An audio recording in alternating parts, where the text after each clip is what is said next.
I mean, imagine you are 16 years old. Okay. Yeah.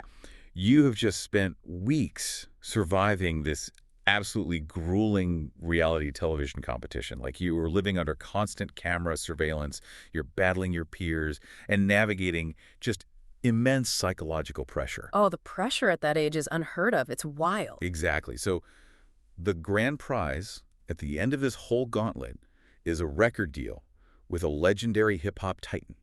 And you actually win. Right. They hand you the contract, and you look at the paperwork, you slide it back across the table, and you just say, no. Which is, I mean, it's a completely counterintuitive move. Most people spend their entire lives trying to just get into that room, let alone win the actual prize. Oh, for sure. So walking away from a major industry cosign at 16, it defies almost every conventional rule of entertainment. Well, today we are actually analyzing the career of the artist known as Latto.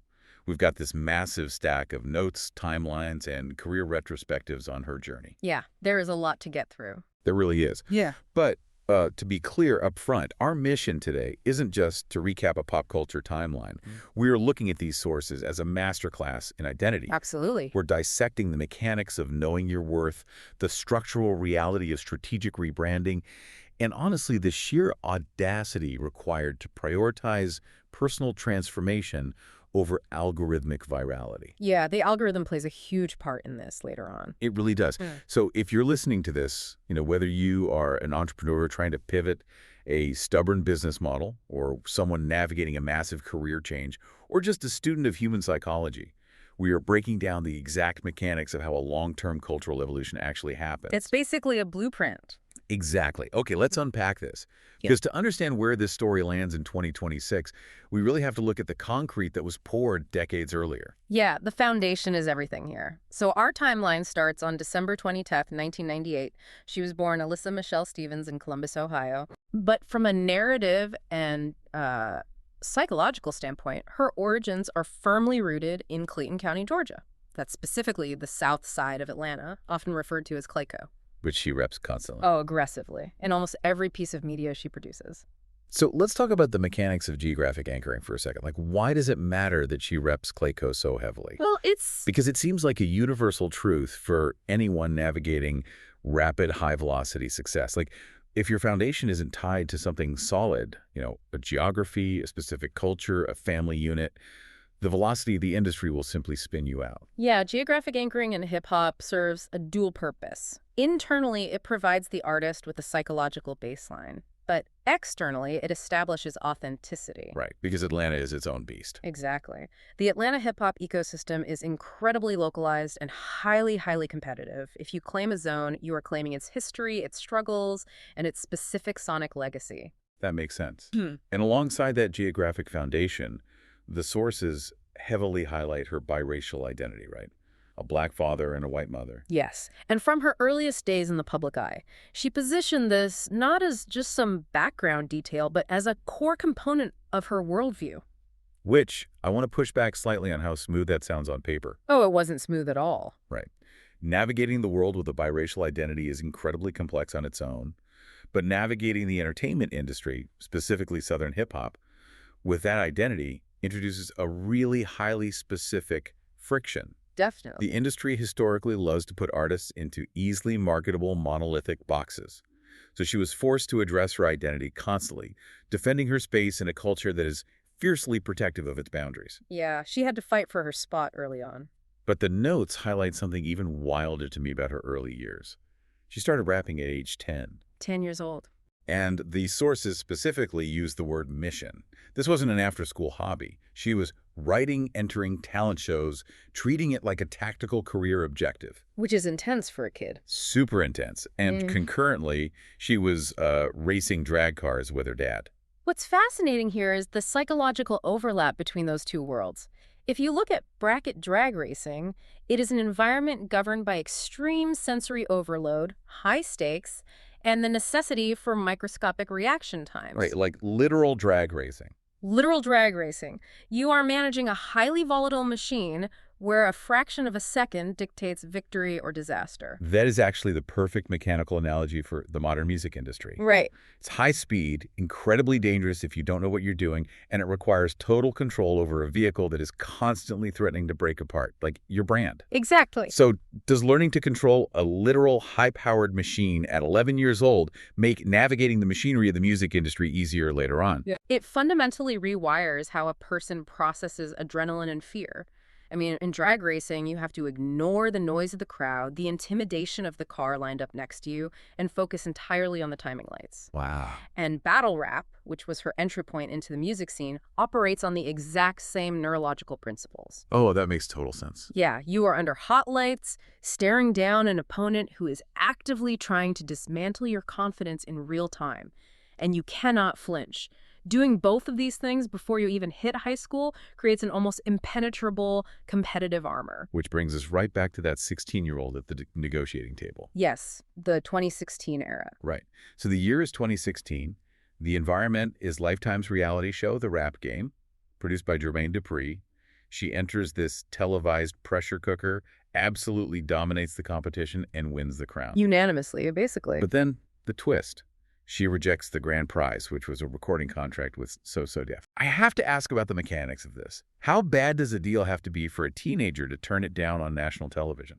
Well, reality television contracts, particularly those tied to music competitions, are historically notorious for being fundamentally unbalanced. Really? Like how bad? We are usually talking about extensive 360 deals. This means the label takes a significant percentage of everything. Not just album sales, but touring revenue, merchandise, publishing rights, and sometimes even brand sponsorships. Oh, wow. All often in exchange for a relatively small advance. Furthermore, winning a reality show often attaches a specific stigma.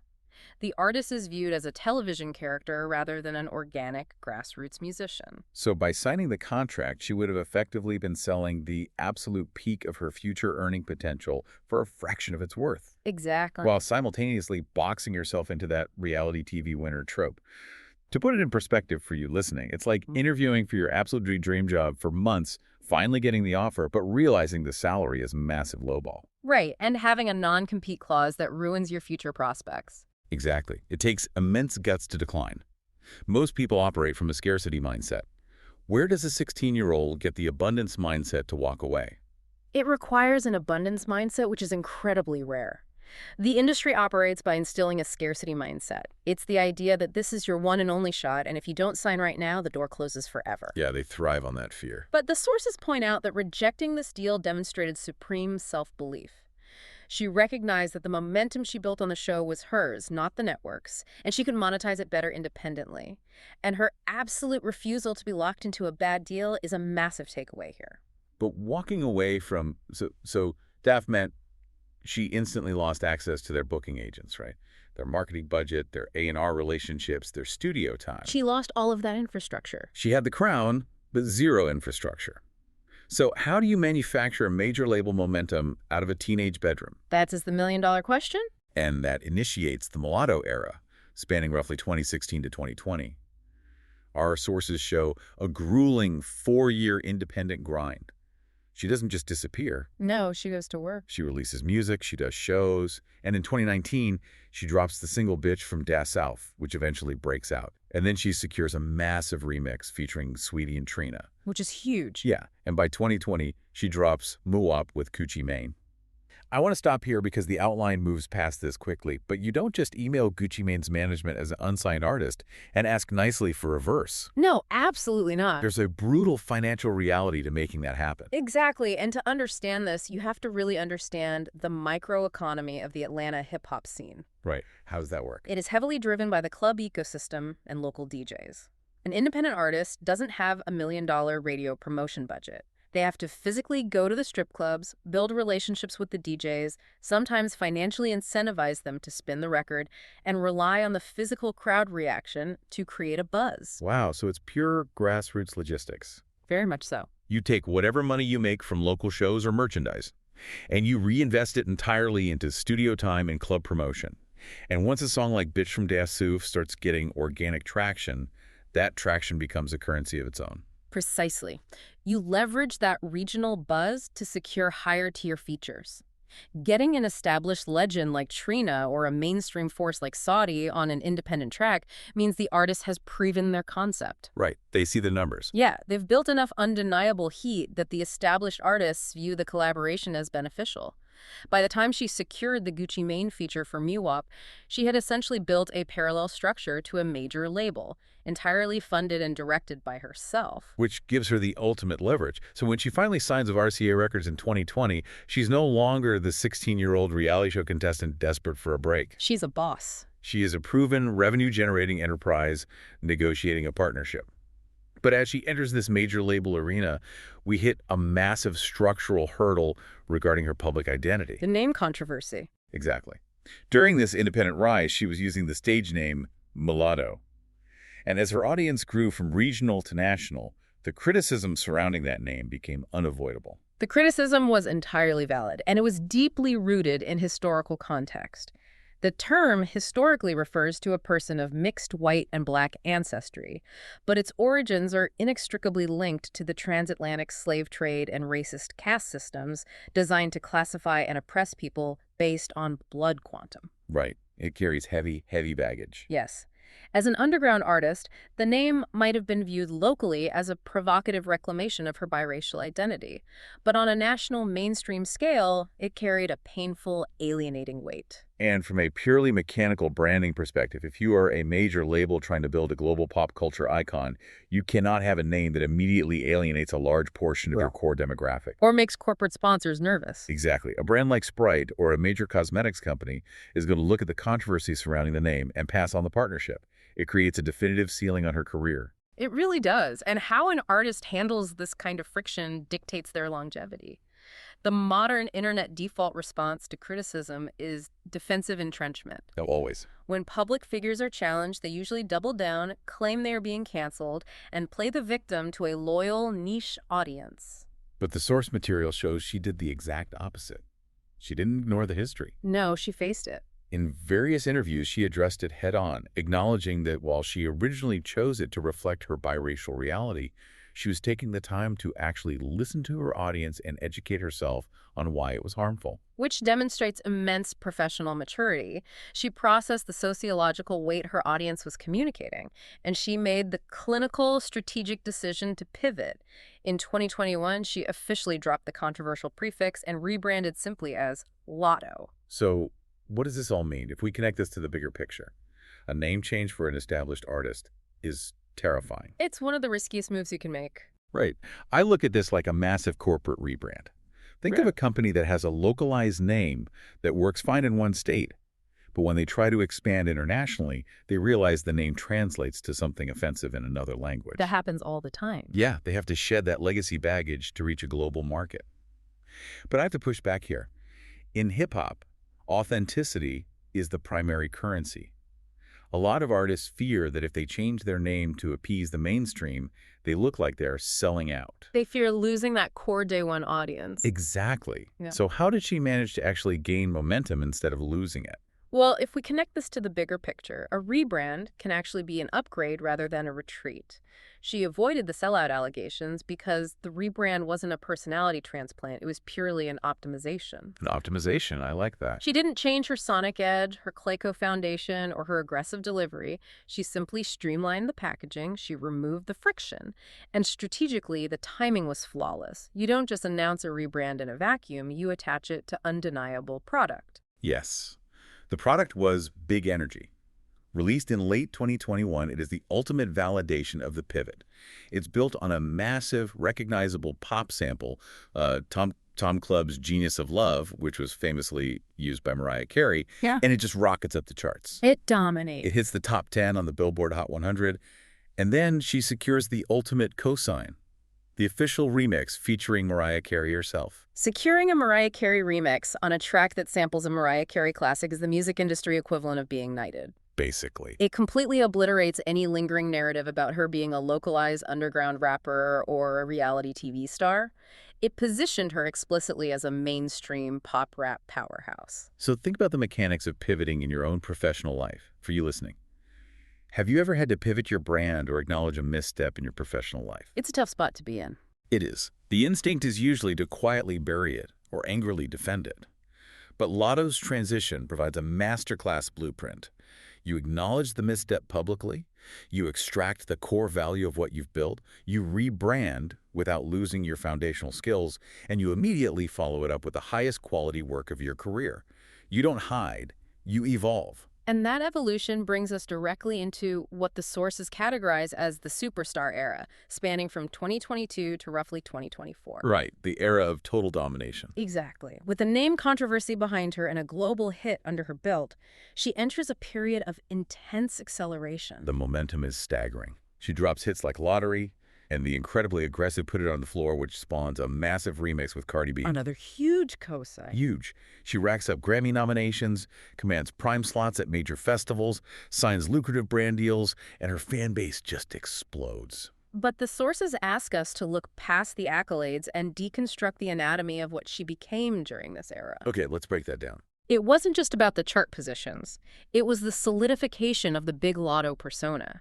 It was built on unrelenting confidence, humor, aggressive lyrical capability, and a towering, dominant stage presence. Yeah, that's Southern boss energy. Precisely. The concept of the persona in hip-hop is a vital mechanism. We see it historically with artists like Eminem creating Slim Shady, Nicki Minaj utilizing Roman Zelensky or Barbie, and Beyoncé stepping into Sasha Fierce. A persona functions simultaneously as a branding tool and as psychological armor. I love the concept of armor. When you are a young female artist in an industry that is notoriously male-dominated, heavily scrutinized, and constantly waiting for you to fail, stepping out as just Alyssa leaves you incredibly vulnerable. It's too raw. Right, but stepping out as Big Latto, this avatar of unyielding dominance, it protects the human underneath. Exactly. The persona allows the artist to project an invincible version of themselves. They can absorb criticism, execute high-stakes performances, and navigate ruthless business negotiations from behind the safety of the avatar. Big Latto was the armor required to conquer the mainstream charts. I agree with the necessity of the armor, but I want to challenge the long-term sustainability of it. How so? Well, being big in hip-hop, like projecting constant dominance, always claiming to be the richest, the toughest, the most unfazed person in the room, it implies a very heavy psychological expectation. It does. Does adopting a larger-than-life persona eventually trap the artist? Do they get locked into a corner where the audience refuses to let them be anything other than a superhero? That is the inherent danger of the construct. The audience falls in love with the invincibility. They consume the dominance. When the artist eventually tries to take off the armor and write a sad song or express doubt, the market often rejects it because it disrupts the fantasy they were sold. Right, they want the superhero. The persona demands constant, exhausting maintenance. But before it becomes a trap, there is immense utility in it. For you listening, think about how you manage imposter syndrome. Imagine walking into a boardroom to pitch a project to investors, or stepping onto a stage to give a keynote speech, and internally you feel incredibly small and unqualified. We've all been there. Exactly. Sometimes the most effective strategy is to mentally step into your own Big Latto persona. You consciously adopt a posture, a tone of voice, and a level of projected certainty that you don't fully possess yet. You wear the armor of absolute confidence until the reality of your competence catches up. The fake it until you become it methodology is structurally sound. But as we see in this timeline, an artist focused on longevity must eventually evolve the persona before it becomes a cage. And they did. Yes. According to our sources, by late 2024 and into 2025, the Big Latto armor was beginning a profound mutation. Here's where it gets really interesting. We enter the 2025-2026 build-up phase, the shift toward Big Mama. Let's look at the environment. The internet is essentially operating as a 247 surveillance state on her life. It was intense. There is rampant, intense fan speculation dissecting every frame of her content. There are unconfirmed rumors about a high-profile relationship with 21 Savage. There is aggressive whispering about a potential pregnancy. And layered over all of this, the industry knows a new album is imminent. It was a digital tinderbox. In the attention economy, when an artist goes quiet while rumors are swirling, the vacuum of information creates a frenzy. And her management of this frenzy is a masterclass in modern marketing. The sources clarify that she wasn't suffering from leaks. She was orchestrating the narrative. She was pulling the strings. She starts posting highly cryptic content. A video where she is casually holding a live baby cheetah. Posts where she is wearing an intentionally fake baby bump. Cryptic captions that fuel the fire without confirming a single concrete fact. She is essentially playing a massive game of chess with the algorithm. She is weaponizing the audience's parasocial obsession. By deliberately blurring the lines between metaphorical artistic branding and literal life updates, she creates an interactive mystery. It's brilliant. The audience transforms from passive listeners into active detectives. Every post generates thousands of reaction videos, think pieces, and TikTok breakdowns, resulting in millions of dollars in earned media without spending a dime on traditional advertising. But this raises an important question regarding the specific term she began using, Big Mama. Yes, the timeline here is key. The sources are very careful to delineate the factual timeline here. She began utilizing the phrase Big Mama before any pregnancy was ever publicly confirmed. Right. It did not start as a literal biological descriptor. It started as the next evolution of her persona. If Big Latto was about asserting dominance, Big Mama in Southern culture represents something deeper. It represents maturity, established power, and boss energy. And the fan theory, which the sources note remains unconfirmed directly by her, is that the Big Mama moniker was adopted entirely to signal an artistic graduation to a more grown, sophisticated era. So it wasn't just about a baby. No, the eventual pregnancy simply aligned with the existing brand architecture, giving a metaphorical nickname a stunningly literal manifestation. I see it like a brilliantly crafted suspense film, where the director has been hiding clues in the set design for the entire first act. Did the persona manifest the reality, or did the reality force the persona to adapt? That's the tension that made it so engaging. But mechanically, think about the tug-of-war happening here regarding privacy versus publicity. We live in an era where audiences feel fiercely entitled to a celebrity's private medical information, their relationship status, their unvarnished reality. The audience expectation, driven by platforms like TikTok, is immediate, unfiltered access. When an artist denies that access, the internet often turns hostile. But by leaving this trail of highly controlled breadcrumbs, the cheetah, the fake bumps, she completely re-engineered the power dynamic. She refused to let TMZ or a random gossip blog break the news of her life. She owned the narrative. She monetized the speculation and dictated the exact pace of the reveal. For anyone listening who's planning a major professional or personal transition, consider the mechanics of a rollout. Do you just drop a sudden announcement on LinkedIn and hope people care? Or do you spend months dropping subtle hints, building a narrative, and seeding the ground so that when you finally make the reveal, your network is already deeply invested in the outcome? Because when she finally executed the reveal, the impact was culturally seismic. Let's break down the exact date, March 20, 2026. The climax of the teasing. She doesn't just tweet an announcement. She reveals her real, confirmed pregnancy on the official cover art for her upcoming album, explicitly titled Big Mama. The visual execution was incredible. The visual mechanics of this cover are phenomenal. Yeah. She is showcasing her real baby bump. She is holding the baby cheetah. She is wearing a black crop top. Right. It is entirely devoid of the soft, pastel, highly sanitized aesthetics usually associated with celebrity maternity shoots. It is aggressive, it is fiercely aligned with her brand, and it clearly communicates that entering motherhood is not going to dilute her hip-hop edge. It was a declaration that her evolution into motherhood is a source of expanding power, not a retreat into domesticity. And simultaneously, to anchor the visual, she releases the lead single, Business and Personal, complete with a highly narrative music video. Which is packed with explicit confirmations. It features nursery scenes, scrapbooks, a positive pregnancy test, and a shot of a tattooed hand resting on her stomach. Very personal details. Yeah, it is a deeply vulnerable, storytelling-focused piece of art. But here is where we have to dive into the data. The sources dedicate significant analysis to a specific uncomfortable reality. Commercially speaking, Business and Personal underperformed. Yeah, if we look strictly at the traditional metrics, Billboard Hot 100 placement, Spotify daily streams, radio ads, the song did not replicate the massive immediate commercial footprint of tracks like Big Energy or Put It On the Floor. And the sources provide a very clinical breakdown of exactly why this happened, right? Mechanically, the song was fighting a multi-front war against modern consumption habits. First, sonic structure. It is a slow, emotional, mid-tempo record. Not a club banger. Exactly. It does not have the high BPM, club-ready bounce required for radio dominance, and more importantly, it lacks the isolated, highly repetitive 15-second hook required to spark a viral TikTok dance trend. Which is what drives the charts now. Second, the mechanism of the news cycle.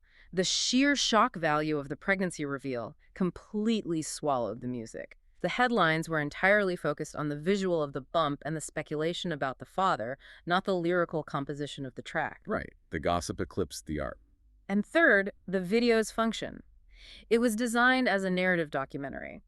Audiences clicked on it to extract the informational tea, got their confirmation, and closed the app. They didn't put the song on a loop at a party. So she made a deliberate choice to prioritize narrative storytelling over algorithmic strategy.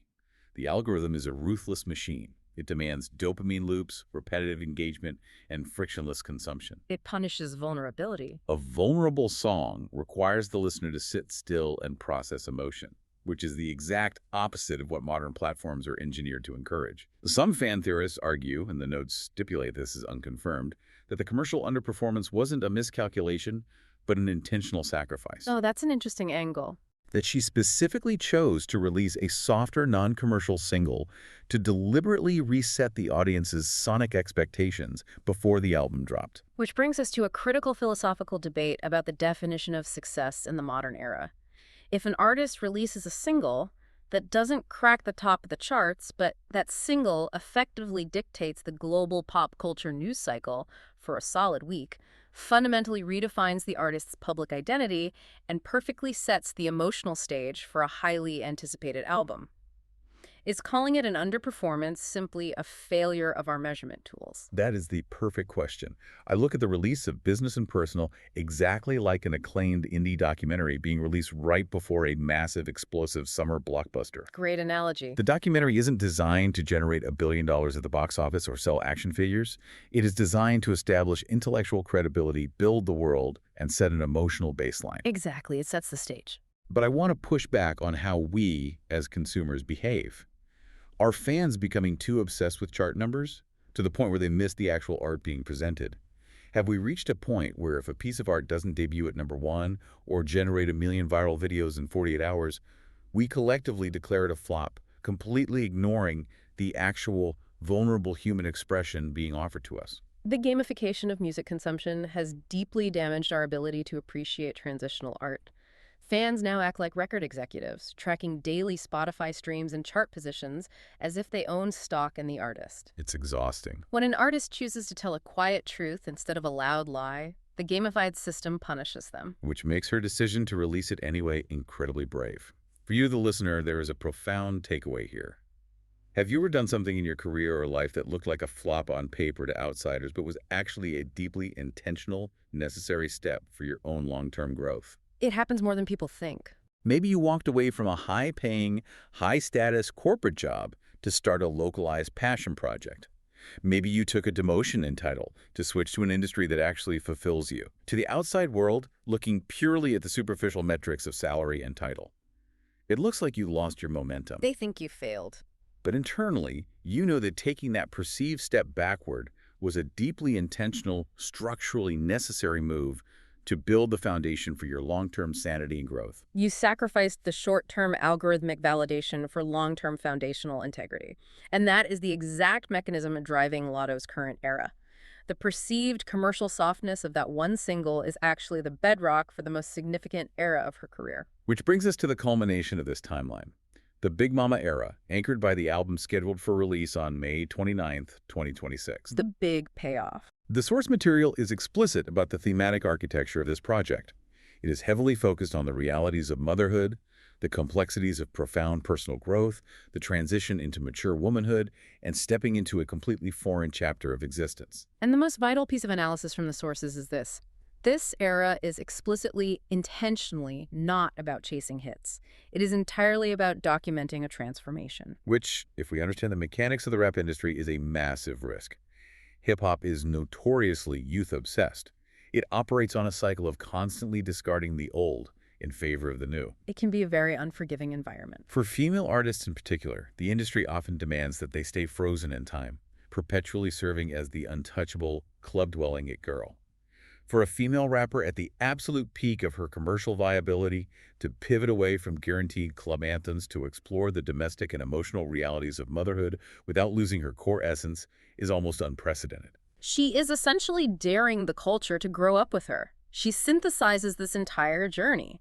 from a 10-year-old on a mission to a 16-year-old demanding her worth to a 20-something rebranding her identity to an artist entering motherhood on her own terms. She refuses to be frozen in the ember of her 2022 persona. Let's look at the cultural mechanics of the title one last time. Big Mama. We touched on it earlier, but in the context of Southern culture, the Big Mama isn't just a nickname. She is the matriarch. Yes. She is the load-bearing pillar of the family structure. She is the one who holds the history, resolves the conflicts, feeds the community, and demands absolute respect. Commands reverence. Exactly. When Alyssa Stevens, the girl from Clayco, claims the title Big Mama for her album, it is a definitive declaration of status within the hierarchy of hip-hop. This isn't just about her having a baby, it's about her ascending to a matriarchal status in the rap game. It is a transition from being the reigning rookie to becoming an institutional pillar. She is saying, I have navigated the controversies, I have beaten the reality TV curse, I have built the independent infrastructure, I have conquered the Billboard charts, and now I am the boss. I am the matriarch of this space. It is the ultimate, fully realized manifestation of the competitive drive she forged drag racing at 11 years old. She is in total control of the vehicle. Exactly. So as we synthesize this incredibly dense multi-era timeline, I want you to reflect on your own trajectory. What does your Big Mama era look like? That's a great question. At what point in your career do you stop exhausting yourself trying to prove your worth to everyone else with flashy, superficial hits? When do you stop chasing the next promotion, the next viral post, the next round of applause from people who don't actually know you? When do you finally pivot your energy toward deep, foundational legacy building? It's the moment you transition from fighting for a seat at the table to realizing you own the building. Exactly. Okay, let's wrap up the narrative arc of this deep dive. We started with a fiercely driven kid from Clayco on a mission. We watched a 16-year-old reality show winner possess the mechanical understanding to look at a predatory contract and say no. Incredible foresight. We tracked an independent hustler who leveraged strip club economics to force a major label's hand. We analyzed a superstar who navigated the treacherous waters of cultural controversy to execute a flawless rebrand, culminating in a Mariah Carey cosign. And finally, we are witnessing a woman turning her life into art. The definitive conclusion we must draw from this material is a complete rejection of the internet's superficial narratives. The 2026 era is not a fall-off. To view it through that lens is a fundamental failure to understand the architecture of long-term artistry. A structural shift, not a fall-off. Exactly. It is a masterclass in shifting identity. Latto knew her worth at 16, sitting across from an industry giant, and she knows it now as she actively redefines what success means on her own terms, completely insulated from the demands of the algorithm. So as we close the files on today's deep dive, I want to leave you with one final provocative thought to turn over in your mind. We live in a hyper-connected, deeply gamified world where almost everyone is obsessed with going viral, maximizing engagement, and feeding the machine. It's all about the numbers. But what happens when you finally reach a point where you decide you have absolutely nothing left to prove to the algorithm and everything to prove to yourself? When the time comes in your own life, are you brave enough to drop your own business and personal, even if you know the world isn't ready for it? It's a huge leap of faith. It really is. Thank you for joining us on this deep dive into the sources. Whether you are actively rebuilding the foundations of your career, navigating a brand pivot, or simply trying to figure out how to steer your own high-speed vehicle, we wish you luck on your transformation.